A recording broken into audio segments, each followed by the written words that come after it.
नमस्कार, नमस्ते बिहार में राहुल ओझा आपके साथ। और मैं हूं रुचिका राज आपके साथ। दिवाली और छठ के दौरान बिहार से आना जाना आसान होने जा रहा है। रेल मंत्री अश्विनी वैष्णव ने दिल्ली में यात्रियों की सुविधा के लिए 12,000 से अधिक के स्पेशल ट्रेन चलाने का ऐलान किया। 13 से 26 अक्टूबर और आगे की यात्रा के लिए ट्रेन सेवा की सुविधा दी गई है। साथ ही 17 नवंबर से 1 दिसंबर तक वापसी यात्रा की जा सकेगी। इसके कंफर्म टिकट पर 20% छूट भी देने का ऐलान किया गया। इसके अलावा बिहार में एक नई वंदे भारत और 4 नई अमृत भारत एक्सप्रेस ट्रेनें शुरू होंगी। अमृत भारत एक्सप्रेस की नई ट्रेनों में गया से दिल्ली, सहरसा से अमृतसर, छपरा से दिल्ली और मुजफ्फरपुर से हैदराबाद तक का संचालन होगा। इसके साथ ही भगवान बुद्ध से जुड़े प्रमुख स्थलों को जोड़ने के लिए बुद्ध सर्किट ट्रेन भी शुरू की जाएगी, जो वैशाली, हाजीपुर, सोनपुर, फतुहा, पटना, राजगीर, नालंदा, गया और कोडरमा को कवर करेगी। राज्य को एक और वंदे भारत ट्रेन का लाभ मिलेगा, जो पूर्णिया से पटना तक चलेगी। इन योजनाओं के तहत बक्सर से लखीसराय तक तीसरी और चौथी रेल लाइन का निर्माण किया जाएगा। लौकहा में वॉशिंग पिट की स्थापना होगी। पटना के चारों ओर रिंग रेलवे बनाया जाएगा और सुल्तानगंज को देवघर से रेल लाइन के जरिए जोड़ा जाएगा। साथ ही बिहार में रेल ओवरब्रिज और रेल अंडर ब्रिज का भी निर्माण होना है। दीपावली और छठ के आगामी 2 बड़े त्यौहार हैं। इसके लिए विशेष व्यवस्था की जाए, ऐसी डिस्कशन में आया। और साथ ही साथ ये भी ध्यान रखा जाए कि किस तरह से हमारे यात्रियों को रिटर्न जर्नी में सुविधा हो। तो इस चर्चा के बाद में ये तय हुआ कि आगामी दीपावली और छठ के लिए 12,000 स्पेशल ट्रेन्स चलाई जाएंगी। 12,000 स्पेशल ट्रेन्स, जिससे कि यात्रियों को इन 2 बड़े पर्वों पर किसी भी प्रकार की असुविधा न हो, विशेषकर दीपावली और छठ, जो कि देश के लिए बहुत महत्वपूर्ण त्यौहार है। एक एक्सपेरिमेंटल बेसिस पे बहुत अच्छा इस बार एक नई पॉलिसी लाए हैं कि जो रिटर्न जर्नी होगी उसमें कंफर्म टिकट दिया जाएगा, जो 13 से 26 अक्टूबर के बीच में ऑनवर्ड जर्नी करेंगे और 17 नवंबर से 1 दिसंबर के बीच में रिटर्न जर्नी करेंगे, उनको कंफर्म टिकट दिया जाएगा और रिटर्न जर्नी पे 20% का डिस्काउंट दिया जाएगा। ये प्रयोग भी इस फेस्टिवल सीज़न में किया जा रहा है साथियों। और आज भी तय हुआ कि 4 अमृत भारत एक्सप्रेस ट्रेन्स गया जी से दिल्ली, सहरसा से अमृतसर, छपरा से दिल्ली और मुजफ्फरपुर से हैदराबाद, मैं रिपीट कर रहा हूँ, अमृत भारत एक्सप्रेस 4 नई चालू की जाएंगी। जेडीयू के राष्ट्रीय कार्यकारी अध्यक्ष और सांसद संजय झा ने रेलवे की इस पहल के लिए रेल मंत्री और पीएम मोदी का आभार भी जताया है। 12,000 ट्रेन देना छठ के समय, दीपावली के समय बिहार को, और कंफर्म टिकट देना, उनको कंफर्म टिकट एक फिक्स जो डेट बताया है मंत्री जी ने, उसमें कंफर्म टिकट होगा, 20% डिस्काउंट भी होगा।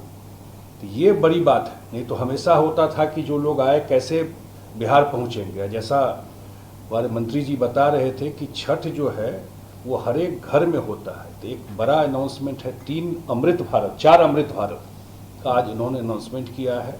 और बिहार के लोग पूरे देश भर में रहते हैं, तब हम लोग के मुख्यमंत्री नीतीश कुमार जी का भी विशेष आग्रह था कि जाकर के बात करिएगा। तो हम पूरे बिहार के तरफ से रेल मंत्री जी को और आदरणीय प्रधानमंत्री जी को धन्यवाद देते हैं कि आज बहुत बड़ा अनाउंसमेंट बिहार के लिए रेल मंत्री जी ने किया है।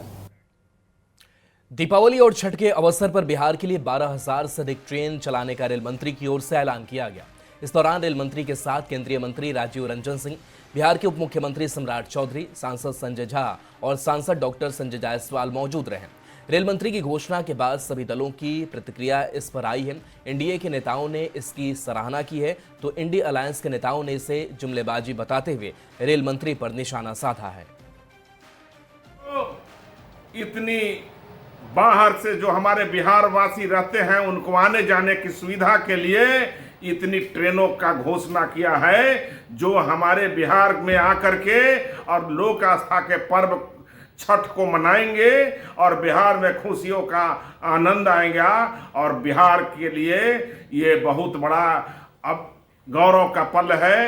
रेल मंत्री अश्विनी वैष्णव जी को धन्यवाद प्रेषित करते हैं। साथ ही हम धन्यवाद देते हैं इस पहल के लिए केंद्रीय मंत्री राजीव रंजन सिंह उर्फ ललन सिंह जी का, बिहार के उप मुख्यमंत्री सम्राट चौधरी जी का, हमारी पार्टी के राष्ट्रीय कार्यकारी अध्यक्ष संजय झा जी का और सांसद संजय जायसवाल जी का, कि उन्होंने बिहार के लोगों की बात को रेल मंत्री जी तक पहुंचाया और इतना अभूतपूर्व निर्णय हुआ है। तो 12,000 ट्रेनें चलाने की बात कर रहे हैं। 12,000 ट्रेन आएगी कहां से? 12,000 ट्रेन के रूट के लिए प्लेटफॉर्म कहां उपलब्ध होंगे? जिस तरह की जुमलाबाजी की जा रही है और जिस तरह से भ्रम फैलाया जा रहा है, ये स्पष्ट होता है कि बिहार के प्रति केंद्र की सत्ता का कोई ध्यान नहीं है। पिछले वर्ष भी इस सरकार ने इसी तरह की घोषणा की और अंत में सरकार ने किया क्या? कुछ स्पेशल ट्रेन करके चला दी। उन स्पेशल ट्रेन का कोई पुरसा हाल नहीं था, कोई पूछने वाला नहीं था। 3 दिन 4 दिन में वो गाड़ियां बिहार पहुंचती थी। अश्विनी वैष्णव जी, छठ महापर्व बहुत ही आस्था का पर्व है, कम से कम उसके नाम पर झूठ मत बोलिए आप लोग। बाकी 24 घंटे तो आप लोग झूठ बोलते ही हैं ऊपर से नीचे तक। सीएम नीतीश कुमार के बेटे निशांत कुमार ने कहा है कि पीएम मोदी 22 अगस्त को गयाची में बिहार को फिर एक बार सौगात देंगे। साथ ही ये भी कहा कि सीएम नीतीश कुमार 2005 से ही बिहार के विकास के काम में लगे हैं। जनता से किए गए सभी वादों को पूरा किया जा रहा है और इस बार भी सीएम नीतीश कुमार के नेतृत्व में एनडीए चुनाव लड़ेगा। वहीं विपक्ष के वोट चोरी के आरोप पर कहा कि निर्वाचन आयोग सभी मामले को देख रहा है। प्रधानमंत्री नरेंद्र मोदी आ रहे हैं बिहार को सौगात देने के लिए। हाँ, आ रहे हैं 22 तारीख को आ रहे हैं साहब जी। हाँ, तो क्या लगता है तो इस बार फिर से सौगात मिलेगा बिहार को? हाँ, दे रहे हैं। 20 में किया था कि हम मात्र 20 लाख को रोजगार देंगे, हम 50 को दिए। फिर अभी वादा कर रहे हैं कि हम 1 करोड़ को देंगे। और भी बहुत सी हमारी आरक्षण हुआ महिलाओं का 35%, तो उसमें बिहार वासियों को हमने दिया प्राथमिकता। फिर TRE 4 शिक्षक का रिक्रूटमेंट है, तो उसमें भी हम बिहार के वासियों को प्राथमिकता दे रहे हैं। हाथ से ही लगे हैं विकास में, तो निरंतर चल रहा है, विकास कर रहे हैं हम।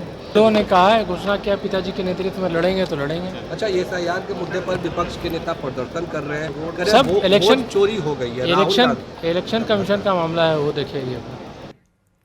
पीएम मोदी ने बिहार के लिए एक और गारंटी पूरी कर दी है। इस बार पुल की गारंटी पीएम ने पूरी की है और बिहार को 6 लेन ब्रिज की सौगात प्रधानमंत्री नरेंद्र मोदी की तरफ से दी जाएगी और इससे लोगों को बहुत ज्यादा खुशी की लहर है। क्या है इस पुल की खासियत और बिहार के विकास में मोदी सरकार का योगदान, इस रिपोर्ट के जरिए आप भी देखिए। ये तस्वीर है बदलते बिहार की, ये तस्वीर है विकसित बिहार की। बिहार के विकास में मील का पत्थर साबित होगा पुल। कम होगी उत्तर से दक्षिण बिहार की दूरी। ये पुल देश का सबसे चौड़ा 6 लेन वाला ब्रिज है, जिसकी सौगात पीएम मोदी बिहार वासियों को देने जा रहे हैं। प्रधानमंत्री मोदी 22 अगस्त को इस पुल का उद्घाटन करने वाले हैं, जो पटना के ओंटा मोकामा से बेगूसराय के सिमरिया तक बना है। ये पुल बिहार के विकास में महत्वपूर्ण योगदान निभाएगा। न सिर्फ उत्तर बिहार की दूरी दक्षिण बिहार से कम कर देगा, बल्कि सफर को सुगम और आसान भी बना देगा। 2000 करोड़ की लागत का ये ब्रिज है और मुझे खुशी है कि हम माननीय प्रधानमंत्री जी शिलान्यास भी करते हैं, मुख्यमंत्री जी शिलान्यास भी करते हैं और उद्घाटन भी करते हैं। तो जो लोग केवल शिलान्यास करने वाले लोग थे, उनके शिला पट रह जाते हैं। हमारे समय में ये ब्रिज खड़ा होकर नजर आता है, ये अंतर है। 6 लेन पुल के उद्घाटन को लेकर तैयारियां जोर शोर से चल रही है। ब्रिज के बनने से आम जनता के साथ साथ व्यापार के भी रास्ते खुलेंगे। बेगूसराय के साथ पूरे क्षेत्र के विकास को नई गति मिलेगी। ये पुल कई मायनों में बेहद खास है। मोकामा के ओंटा से बेगूसराय के सिमरिया को जोड़ेगा, जिसकी लंबाई 8.150 किलोमीटर है। गंगा नदी में इसकी लंबाई 1.865 किलोमीटर है। पुल बहुत अच्छा है, बहुत अच्छा है। मोदी जी बहुत बढ़िया पुल बना दिए हैं, हम लोगों को आने जाने में कोई दिक्कत नहीं होता है। पहले पुरना वाला पुल में थोड़ा दिक्कत भी होता था, लेकिन ये पुल से बहुत अच्छा हो गया है, लोगों का विकास भी हो गया है। लोग पीएम मोदी के इस सौगात से काफी खुश हैं। प्रधानमंत्री ने साल 2015 में इस पुल के निर्माण की घोषणा की थी। साल 2017 में पुल की आधारशिला रखी गई थी। 1871 करोड़ की लागत से पुल बनकर तैयार हुआ है। पुल के बनने से लोगों को जाम की समस्या से मुक्ति मिलेगी। उत्तर बिहार से पटना आना जाना आसान होगा और जाम की समस्या दूर होने से कम समय में आप पटना पहुंच सकेंगे। अच्छा, बहुत पुल देख के बहुत खुश हैं। और जैसे कि बेगूसराय से आने के लिए 1 घंटा का, पहले 3-3, 4-4 घंटा जाम में फंसते थे, अब जो है 1 घंटा में जो है आ जाते हैं। राजेंद्र पुल से हर दिन बड़ी संख्या में लोग आते जाते हैं, लेकिन समय के साथ ट्रैफिक का दबाव बढ़ता चला गया। जाम से परेशानी होती थी और यही वजह है कि 6 लेन पुल मिलने से लोग काफी खुश नजर आ रहे हैं। प्रधानमंत्री नरेंद्र मोदी और सीएम नीतीश को धन्यवाद दे रहे हैं। पटना से संवाददाता शैलेंद्र कुमार के साथ ब्यूरो रिपोर्ट, न्यूज़ 18।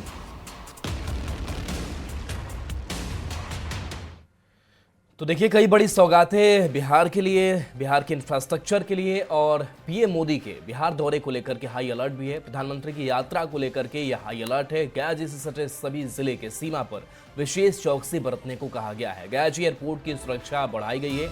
एटीएस और एसटीएफ की विशेष रूप से गया जी समारोह स्थल पर तैनात किया गया है। बिना जांच के कोई भी व्यक्ति समारोह स्थल पर नहीं जा सकेंगे। तो प्रधानमंत्री नरेंद्र मोदी के दौरे को लेकर के अलर्ट जारी किया गया है।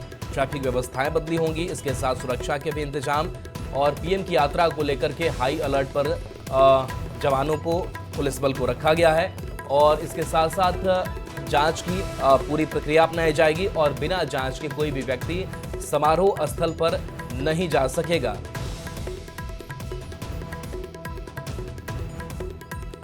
तो प्रधानमंत्री नरेंद्र मोदी जो बिहार को कई बड़ी सौगातें देने जा रहे हैं और प्रधानमंत्री नरेंद्र मोदी के दौरे को लेकर के भी व्यवस्थाएं दुरुस्त करके रखी गई हैं और इस साल चुनाव की बारी है और ऐसे में प्रधानमंत्री नरेंद्र मोदी लगातार सौगातों की बौछार कर रहे हैं, जिससे बिहार वासियों को काफ़ी फायदा भी पहुंच रहा है। चाहे वो 6 लेन पुल हो या फिर बाकी योजनाएं केंद्र सरकार की तरफ से जो चलाई जा रही हैं, उसका सीधा लाभ लोगों तक पहुंच पा रहा है और प्रधानमंत्री नरेंद्र मोदी के दौरे को लेकर के विशेष चौकसी रहेगी। आरजेडी नेता तेजस्वी यादव ने पीएम मोदी के दौरे को लेकर के तंज कसा है। तेजस्वी यादव ने कहा कि पीएम भी जानते हैं कि बिहार में इस बार एनडीए की सरकार नहीं बनने जा रही है और इसीलिए एसआईआर या दूसरे विधि से तिकड़म कर सरकार बनाना चाहते हैं। तेजस्वी ने ये कहा कि चाहे प्रधानमंत्री आए या फिर डोनाल्ड ट्रंप को लाएं, जनता मुंहतोड़ जवाब देगी। प्रधानमंत्री जी जान रहे हैं कि इस बार एनडीए की सरकार बिहार में नहीं बनने जा रही है, फिर भी एसआईआर के बहाने कुछ न कुछ तिकड़म करके वो चाहते हैं या सरकार स्थापित करना। लेकिन बिहार में जनता जागरूक है, इनको मुंह तोड़ जवाब देगी। चाहे प्रधानमंत्री आए, चाहे डोनाल्ड ट्रंप को ले आए, कुछ बिहार में इनका चलने वाला नहीं है।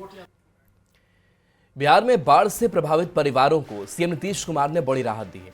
मुख्यमंत्री ने पीड़ित परिवार के खाते में प्रति परिवार 7,000 रुपए की राशि ट्रांसफर की है।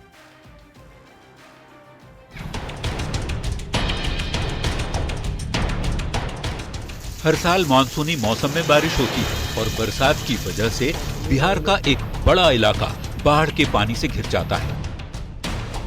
इस साल भी यही कहानी दोहराई जा रही है। बिहार के 12 जिले बाढ़ से प्रभावित हैं।